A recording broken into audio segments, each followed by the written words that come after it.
السلام علیکم ورحمۃ اللہ وبرکاتہ۔ اعوذ باللہ من الشیطان الرجیم، بسم اللہ الرحمن الرحیم۔ یا ایہا الذین آمنوا لم تقولون ما لا تفعلون کبر مقتا عند اللہ ان تقولوا ما لا تفعلون۔ اے ایمان والو، وہ بات کیوں کہتے ہو جو کرتے نہیں ہو؟ بہت بڑا جرم ہے اللہ کی بارگاہ میں کہ تم وہ کہو جو تم کہتے نہیں ہو۔ بسم اللہ الرحمن الرحیم، والصلاة والسلام علی رسول الکریم وعلی آلہ وصحبہ اجمعین۔ رمضان المبارک میں قرآن پاک کا کوئی نہ کوئی حصہ بیان کرتا رہتا ہوں، کئی سال سے معمول ہے۔ اس سال ارادہ کیا کہ یا ایھا الذین آمنوا کو جو اللہ نے قرآن میں 190 دفعہ ہمیں خطاب کیا ہے، اے ایمان والو، اس کے بعد ہمارے لیے کوئی بہت بڑا پیغام ہوتا ہے تو میں اس کو بیان کروں، لیکن وہ بہت ہی کم بیان ہو سکا کہ ہر یا ایھا الذین آمنوا پہ 2 3 دن بات ہوتی رہی۔ کہ میرا مقصد کوئی پورا قرآن ختم کرنا نہیں، بلکہ جو چیز سامنے آئے وہ اچھی طرح سمجھ میں آ جائے، اور لوگ یہاں لائیو بھی سن رہے ہوتے ہیں، ان تک بھی پیغام صحیح پہنچے۔ قرآن ہدایت نامہ ہے۔ ہدا کسے کہتے ہیں؟ ہدا سمندر میں پہاڑ کی نکلی ہوئی چٹان جو پانی سے باہر نکلی ہوتی ہے اور سورج کی روشنی سے وہ چمکتی ہے، اس کو ہدا کہتے ہیں۔ جب ہم اللہ سے کہتے ہیں اہدنا الصراط المستقیم، جب اللہ تعالیٰ کہتا ہے ہدی للمتقین، تو عرب کی دیہاتی زبان میں ہم یہ کہہ رہے ہیں کہ ہمیں وہ چٹان دکھا جس کو دیکھ کر راستہ ہمیں صحیح معلوم ہو جائے۔ پہلے تھوڑا سا اس کا پس منظر سمجھیں کہ عرب سمندری سفر سے ڈرتے تھے، اس لیے کہ واحد ملک ہے سعودیہ جو اتنا بڑا ہے کہ پاکستان سے 5 گنا بڑا ہے، اور اس میں ایک دریا بھی نہیں، اور عجب بات ہے کہ جزیرہ نما ہے، 3 طرف اس کے سمندر ہے، اور کے باوجود میں نہیں، یہ پوری دنیا کا واحد ملک ہے جس میں دریا نہیں ہے، اور بارشیں انتہائی کم ہیں۔ پہاڑوں کی بناوٹ ایسی ہے کہ مونسون ہوائیں ٹکرا کے واپس مڑ جاتی ہیں، برستی نہیں۔ اللہ نے اس کو صحرا رکھا کہ کوئی قوم اس کا لالچ میں آ کر اسے فتح کرنے کے چکر میں نہ پڑے۔ تو عرب سمندری سفر سے، پانی سے گھبراتے تھے۔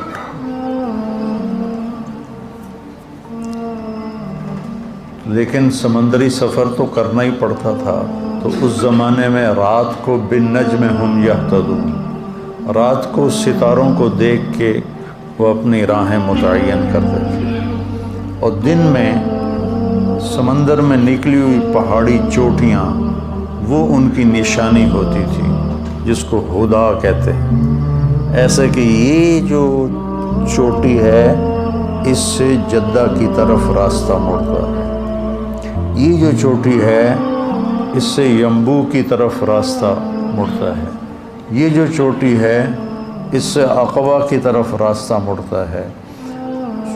کمپاس کوئی نہیں، نقشہ نہیں، تو ان کے لیے پہاڑ کی چوٹی راستہ دکھانے والی ہوتی تھی، اس کو کہتے تھے ہدا۔ اگر وہ چوٹی خطا ہو جاتی اور اس سے دائیں بائیں ہو جاتے تو پھر وہ سمندر کے پانی میں ہی پھٹک پھٹک کے قدرتی کوئی ان کو راستہ مل جائے تو مل جائے، ورنہ سمندر میں پھٹک کے مر جانا ہی مقدر ہوتا تھا۔ تو اس لیے اس چوٹی کی انتہائی اہمیت ہوتی تھی، نظریں گاڑ کے رکھتے تھے۔ تو اللہ نے بدوؤں پہ قرآن اتارا ہے، کوئی یونان کے فلسفیوں پر، منطقیوں پر نہیں اتارا کہ قرآن سمجھنے کے لیے منطق کی ضرورت ہو۔ اس سے بڑا احمقانہ کوئی بول ہی کوئی نہیں۔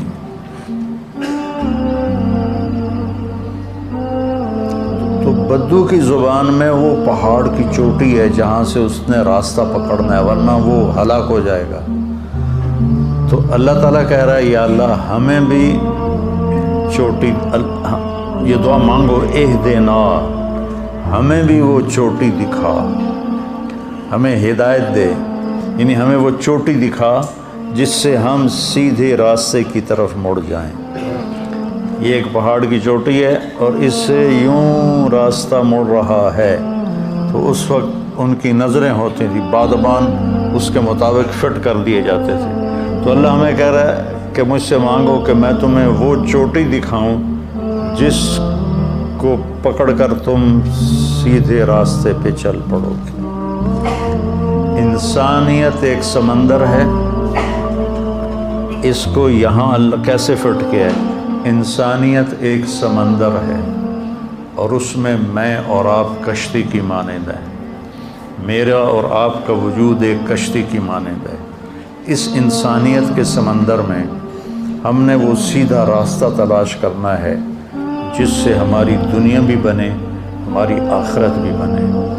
تو اس راستے کو تلاش کرنے کے لیے اس چوٹی کا ڈھونڈنا ضروری ہے جس سے مجھے آگے راستہ ملے گا۔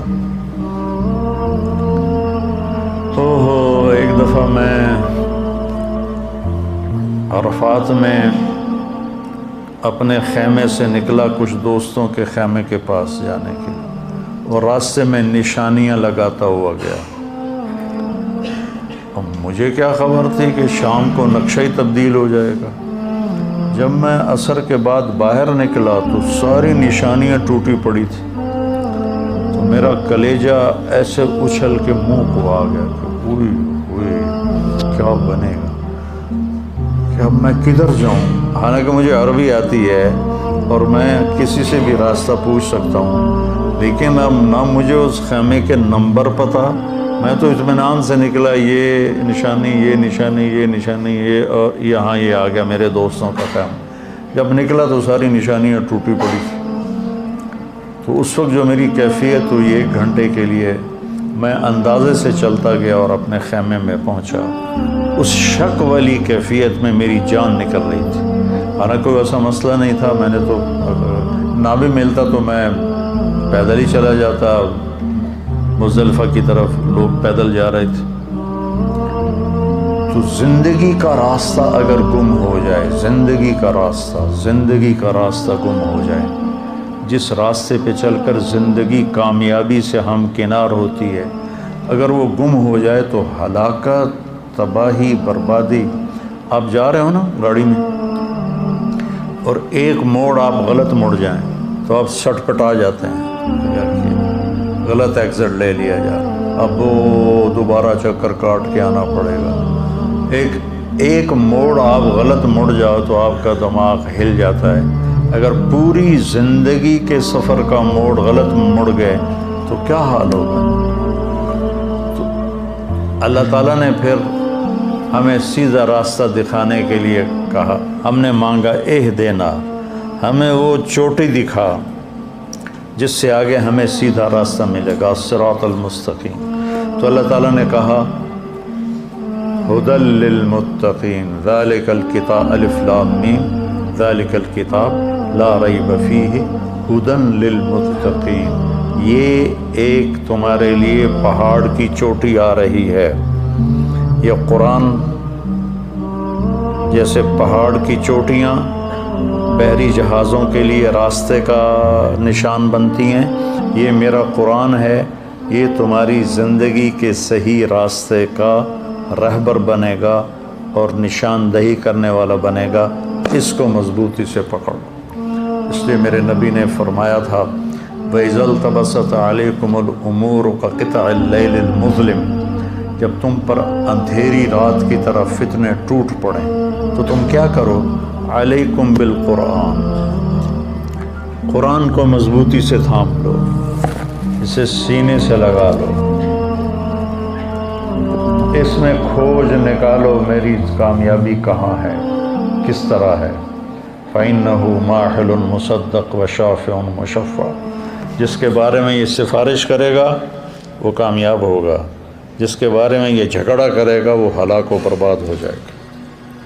تو قرآن ہے ہدا، یہ وہ پہاڑ کی چوٹی ہے جس سے ہمیں صراط مستقیم ملے گا، جو ہم نے کہا تھا صراط الذین انعمت علیہم، جن پر تیرا انعام ہوا ان لوگوں کا ہمیں راستہ بتا۔ تو وہ کوئی سائنسدان تو نہیں بتا سکتا تھا، تو اللہ نے اپنے محبوب صلی اللہ علیہ وسلم کو منتخب فرمایا اور ان پر اس قرآن کو نازل فرمایا۔ پہلے آسمانی کتابیں اترتی تھیں تو آسمان کے دروازے بند نہیں کیے جاتے تھے، کھلے رہتے تھے، شیطان اوپر جاتے تھے، آسمان کے فرشتوں کی باتیں سن کر جھوٹی سچی ملا کر کاہنوں کو بتاتے تھے۔ لیکن جب قرآن اترنا شروع ہوا تو آسمان کے دروازے بند کر دیے گئے۔ اِنَّا كُنَّا نَقْعُدُ مِنْهَا مَقَاعِدَ لِلسَّمْعِ فَمَنْ يَسْتَمِعِ الْآنَ يَجِدْ لَهُ شِهَابًا رَّصَدًا وَلَا نَدْرِي أَشَرٌّ أُرِيدَ بِمَنْ فِي الْأَرْضِ أَمْ أَرَادَ بِهِمْ رَبُّهُمْ رَشَدًا، کہ شیطانوں نے آ کے بڑے شیطان سے کہا کہ مارے گئے، پہلے تو آسمانوں پہ جاتے تھے تو دروازے کھلے ہوتے تھے، ہم کوئی نہ کوئی شدھ بدھ سن لیتے تھے، اب تو وہاں پہرا لگ گیا ہے اور جو قریب جاتا ہے اس کو آگ کا انگارہ پڑتا ہے، وہ خاکستر ہو جاتا ہے، راکھ ہو جاتا ہے، یہ کیا ہوا ہے؟ تو شیطان نے کہا کہ چکر لگاؤ، کوئی دنیا میں تبدیلی آئی ہے۔ تو پھر نصیبین عراق کا ایک شہر ہے، وہاں کے جنات کی ایک جماعت کا گزر ہوا مکہ سے، تو آپ ایک وادی میں کھڑے قرآن پڑھ رہے تھے وَإِصْرَفْنَا إِلَيْكَ نَفَرًا مِنَ الْجِنِّ يَسْتَمِعُونَ الْقُرْآنَ قُلْ أُوحِيَ إِلَيَّ أَنَّهُ اسْتَمَعَ نَفَرٌ مِنَ الْجِنِّ، تو جنات نے قرآن سنا تو ان کا اوہو، یہ ہے وہ لگتا ہے بڑا واقعہ جس کی وجہ سے آسمان کے دروازے بند ہو گئے۔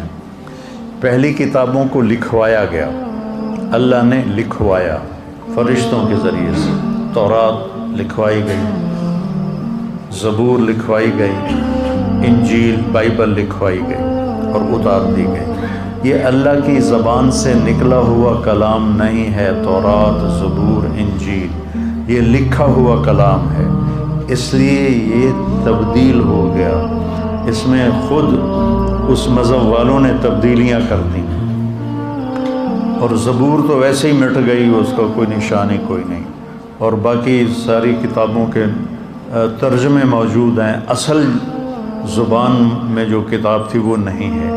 قرآن اللہ کا کلام بھی ہے اور اللہ کی کتاب بھی ہے، باقی کتابیں اللہ کی کتاب ہیں، اللہ کا کلام نہیں۔ اللہ کی زبان سے تورات ادا نہیں ہوئی، اللہ کی زبان سے زبور ادا نہیں ہوئی، اللہ کی زبان سے انجیل ادا نہیں ہوئی۔ اگر اللہ کی زبان سے ادا ہوتی تو یہ بھی کبھی مٹ نہ سکتی، نہ کوئی انہیں تبدیل کر سکتا، جیسے قرآن کو کوئی آج تک بدل نہیں سکا، کوئی تبدیل نہیں کر سکا، اس جیسا کوئی کلام نہیں لا سکا۔ قرآن کا دعویٰ آج تک موجود ہے، قُلْ لَئِنِ اجْتَمَعَتِ الْإِنسُ وَالْجِنُّ عَلَىٰ أَنْ يَأْتُوا بِمِثْلِ هَٰذَا الْقُرْآنِ لَا يَأْتُونَ بِمِثْلِهِ وَلَوْ كَانَ بَعْضُهُمْ لِبَعْضٍ ظَهِيرًا، کہ ساری دنیا کے انسان جنات اکٹھے ہو کر اس جیسا کلام پیش کر دو، تو اللہ کہتا ہے نہیں کر سکتے، چاہے کتنا ہی زور لگا لو، کتنا ہی زور لگا لو، نہیں کر سکتے۔ تو میرے مالک کی زبان سے نکلا ہوا کلام صرف قرآن ہے، قرآن لکھا ہوا نہیں آیا، تورات لکھی ہوئی آئی، زبور لکھی ہوئی آئی، انجیل لکھی ہوئی آئی، قرآن لکھا ہوا نہیں آیا۔ قرآن اللہ نے اپنی زبان سے ادا کیا اور جبریل کو سنایا، جبریل وہاں سے اللہ کے محبوب کے پاس لے کر آئے اور آپ کے دل پر اس کو وارد کیا اور پھر وہاں سے آپ کی زبان پہ ادا ہوا۔ وَإِنَّهُ لَتَنزِيلُ رَبِّ الْعَالَمِينَ، کس کا کلام ہے؟ رب العالمین کا۔ کون لایا ہے؟ نزل بہ روح الامین، جبریل فرشتہ لایا ہے۔ کہاں کس کے پاس لے کر آیا ہے؟ علی قلبک، ہمارے نبی کے دل پر اس کو اتارا ہے، زبان پر نہیں اتارا، دل سے پھر زبان پر آیا۔ کس لیے آیا ہے؟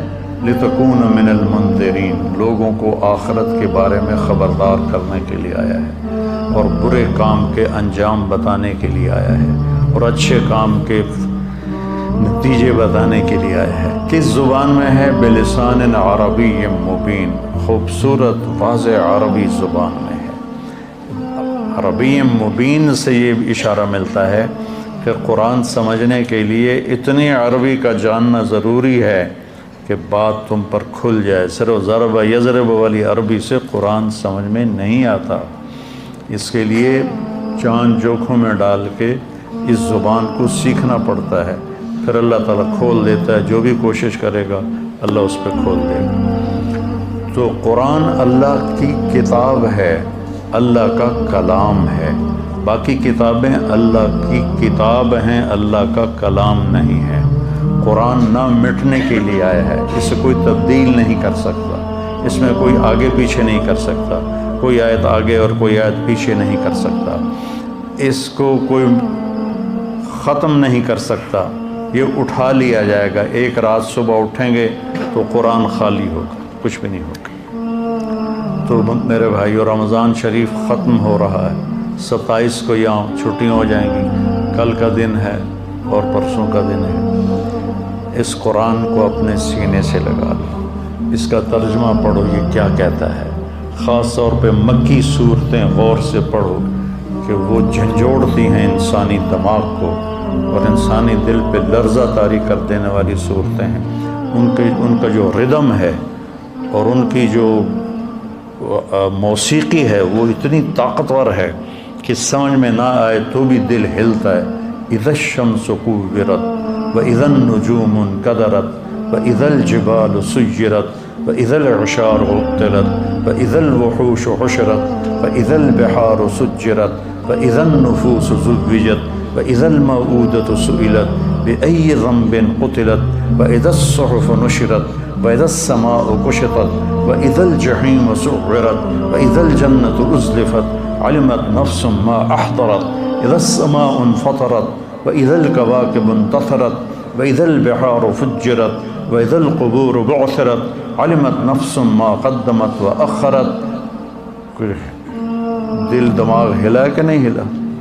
حالانکہ ترجمہ نہیں ہے، مکی صورتوں میں یہ طاقتور کلام ہے، سارا قرآن ہی طاقتور ہے۔ تو میں آپ سب سے کہہ رہا ہوں کہ قرآن کو پڑھو، اس کا ترجمہ پڑھو، اور پھر اپنے نبی کی زندگی پڑھو کہ میرے نبی نے زندگی کیسے گزاری۔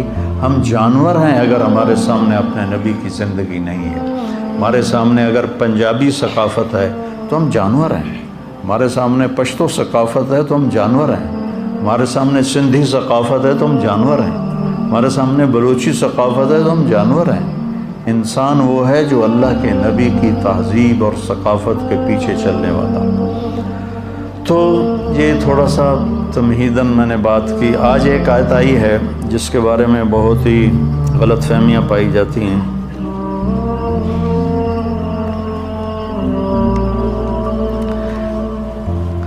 اے ایمان والو، یا ایھا الذین آمنوا لم تقولون ما لا تفعلون، جو کرتے نہیں وہ کہتے کیوں ہو۔ اس آیت سے ایک بہت غلط مفہوم سمجھا جاتا ہے کہ کسی کو اچھائی کی بات کرنے کے لیے ضروری ہے کہ پہلے خود عمل کرو۔ یہ اس آیت کے بارے میں مطلب سمجھا جاتا ہے کہ جب تک خود عمل نہ ہو کسی کو ہم عمل کی دعوت نہیں دے سکتے۔ جب تک میں خود روزے نہیں رکھ رہا میں کسی کو روزہ رکھنے کی دعوت نہیں دے سکتا۔ جب تک میں خود داڑھی نہیں رکھ لیتا میں کسی کو داڑھی رکھنے کی دعوت نہیں دے سکتا۔ جب تک میں خود نماز نہیں پڑھتا میں کسی کو نماز کی دعوت نہیں دے سکتا. یہ غلط مفہوم اس آیت کے بارے میں سمجھا جاتا ہے. اگلی آیت اس مفہوم کو صاف کرتی ہے. اگلا جملہ کبر مقتا عند اللہ ان تقولوا ما لا تفعلون. بہت بڑا وبال ہے، جرم ہے اللہ کی بارگاہ میں تم وہ کہو جو کہتے نہیں ہو، جو کرتے نہیں ہو. اب میں آپ کو ایک مثال دے کے پوچھتا ہوں. اللہ کہہ رہا ہے بہت بڑا جرم ہے کہ تم جو کرتے نہیں وہ کہو. تو میں ایک مثال دیتا ہوں. ایک شرابی کسی دوسرے دوست سے کہتا ہے کہ یار شراب نہ پینا، میں تو پھنس گیا ہوں، شراب نہ پینا. تو یہ اس نے گناہ کیا ہے یا کوئی اچھی بات کی ہے؟ بولو. ایک باپ نماز نہیں پڑھتا لیکن چاہتا ہے میرے بچے نمازی ہوں، تو ان سے کہتا بیٹا نماز پڑھ لیا کرو.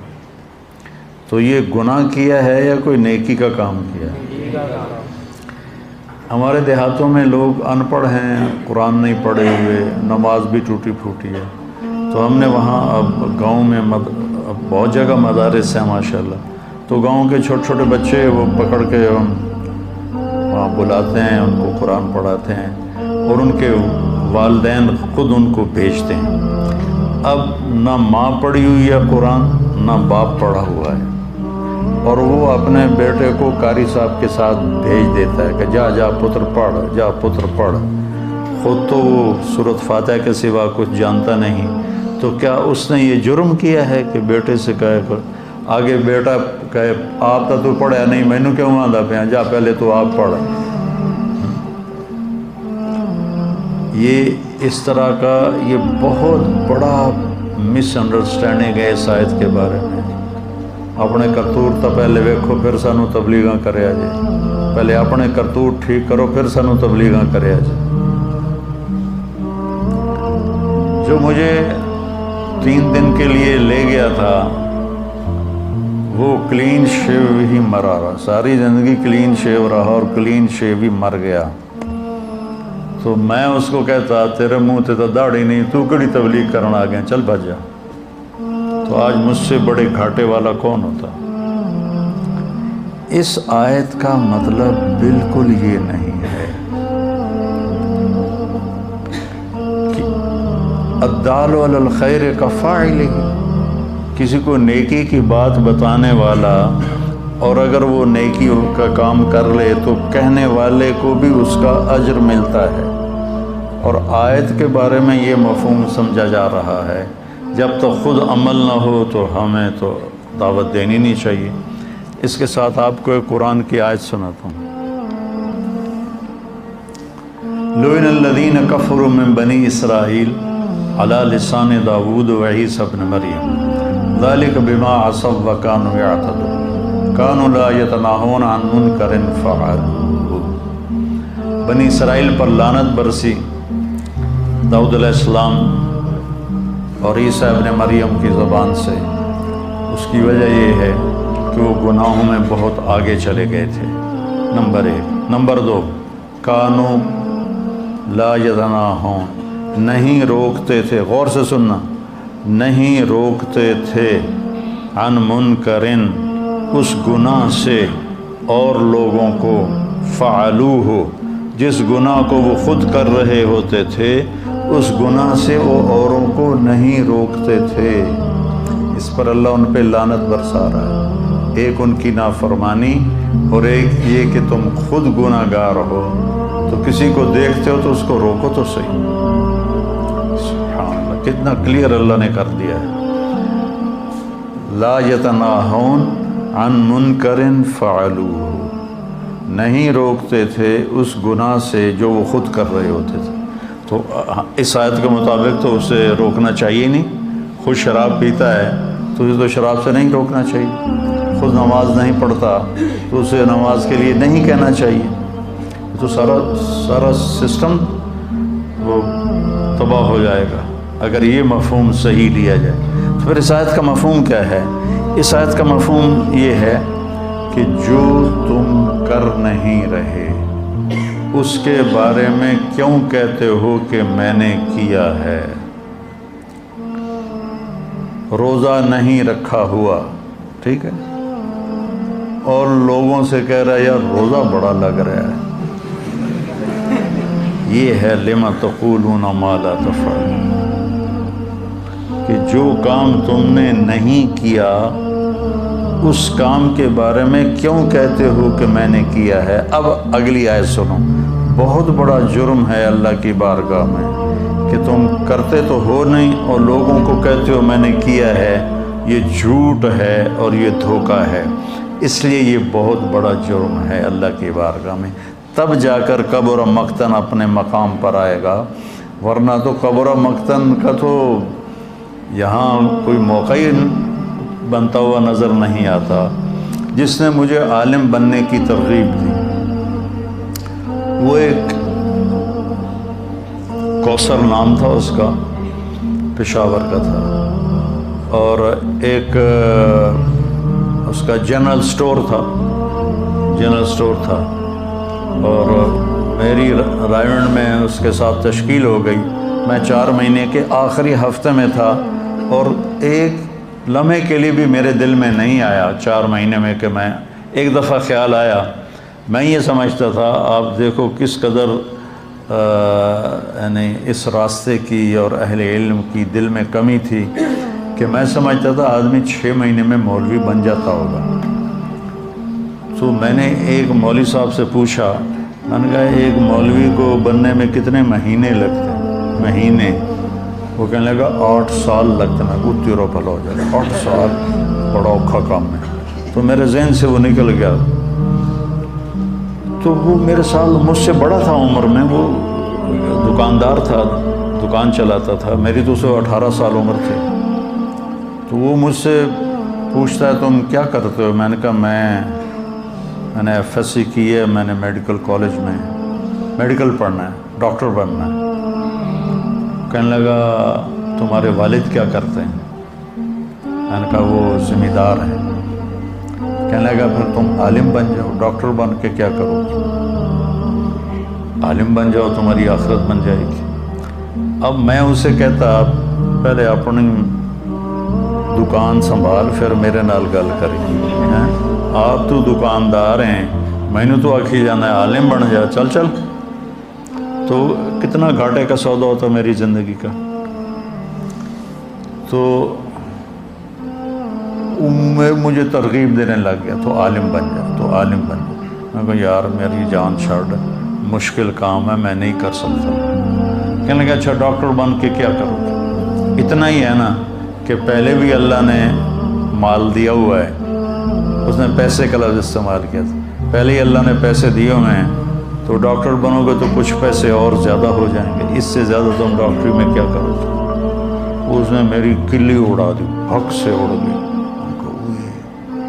کتنی صحیح بات کر رہا ہے۔ چونکہ میں جب بھی ترغیب سنتا تھا ڈاکٹر بنو، تو اس میں 2 باتیں مجھے یاد ہیں، میرے کانوں میں، میری یادداشت ٹھیک ہے ابھی تک، میری ماں بولتی یا میرا باپ بولتا یا میرا چاچا بولتا یا میرا کوئی بھی بولتا، تو وہ کہتے طارق میاں ڈاکٹر بن جا، بڑے پیسے، بڑی عزت۔ میری یادداشت میں نہیں کہ کسی نے کہا ہو لوگوں کی خدمت کرو گے، مریضوں کا علاج کرو گے، ان کی دعائیں لو گے، نیور، ہرگز نہیں۔ بھائی یہ 2 باتیں، ڈاکٹر بن جاؤ، بڑے پیسے، بڑی عزت۔ تو اس نے میری وکٹ اڑا دی کہ پہلے بھی اللہ نے دیا ہوا ہے، 100 پہ 1000 ہو جائیں گے۔ میں نے کہا یار یہ بات تو ٹھیک کر رہا ہے۔ تو اللہ نے میرا دماغ گھمایا اور آج میں آپ کے سامنے بیٹھا ہوں، میری زندگی گزر گئی اس راستے۔ تو میں تو اس کے لیے اتنی دعائیں کرتا ہوں، اس کا احسان ہی میں نہیں اتار سکتا کہ اس نے مجھے میرے پیچھے ہی پڑ گیا۔ تو اس آیت کا یہ مفہوم کبھی بھی نہیں رہا کہ خود عمل نہ ہو تو اوروں کو عمل کی دعوت نہیں دے سکتے، یہ کبھی بھی نہیں رہا۔ امام احمد بن حنبل اور ابو بکر صدیق یہ دو ہستیاں ایسی ہیں جن کے بارے میں تاریخ کہتی ہے، ابو ہریرہ کہتے ہیں کہ اگر ابو بکر نہ ہوتے تو اللہ کا نام لینے والا کوئی نہ رہتا، اور اس کے پھر کوئی 250 سال کے بعد امام احمد بن حنبل کے بارے میں تاریخ نے یہ لکھا کہ اگر احمد بن حنبل نہ ہوتے تو اللہ کا نام لینے والا کوئی نہ رہتا۔ ایک بہت لمبی کہانی ہے جس میں اس قرآن کے بارے میں ایک غلط عقیدہ بدعتیوں نے ڈال دیا تھا، اس پر امام احمد بن حنبل جم گئے کہ میں اس عقیدے پر کبھی بھی فتویٰ نہیں دوں گا۔ حکومت ساری اس عقیدے پر آ گئی، کتنے علماء قتل کیے گئے، اور آخر ان کی باری آئی، یہ پکڑے گئے تو ان کو پہلے جیل میں ڈال دیا گیا۔ اس وقت معتصم باللہ ہارون رشید کا بیٹا وہ خلیفہ تھا، امیر المومنین تھا، اور وہ بھی اسی عقیدے کا تھا۔ اس سے پہلے مامون رشید کا دماغ پھرا اور وہ لائن سے اترا، اور آپ طلبہ بیٹھے ہوئے، سب سے پہلا شخص جو امت محمد میں منطق کو لایا وہ مامون رشید تھا۔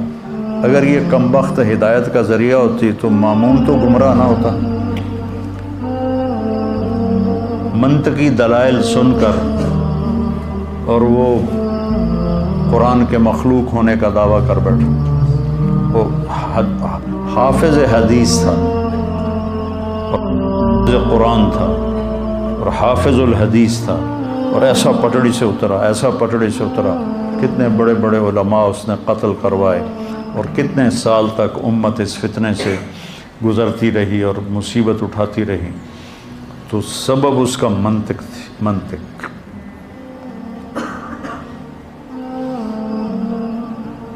تو احمد بن حنبل رحمہ اللہ کو قید کیا گیا، اور پھر ایک دن طے ہوا کہ اس کو دربار میں پیش کیا جائے۔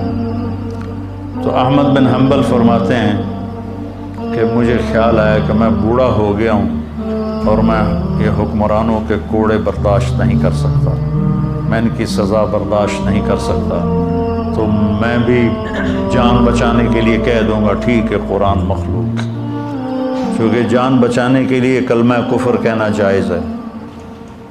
کہنے کہ یہ میرے اندر خیال آ گیا۔ جس دن مجھے لے جا رہے تھے دربار میں، بیڑیوں میں اور چھتوں پہ عورتیں اور گلی میں لوگ اور ایک رش رولا، ایک قدآور آدمی مجمع کو چیرتا ہوا آگے آیا۔ وہ اتنا قدآور تھا کہ لوگوں میں اس کا قد نمایاں نظر آ رہا تھا۔ وہ کہتا احمد یا احمد۔ وہ اس کی گرجدار آواز سن کر امام احمد نے سر اٹھایا تو کہنے لگا اتعرفنی، مجھے جانتے ہو؟ انہوں نے فرمایا نہیں، میں نہیں جانتا۔ کانا ابو الہیثم، انا ابو الہیثم، میں ابو الہیثم ہوں، بغداد کا سب سے بڑا چور۔ یاد رکھو مجھے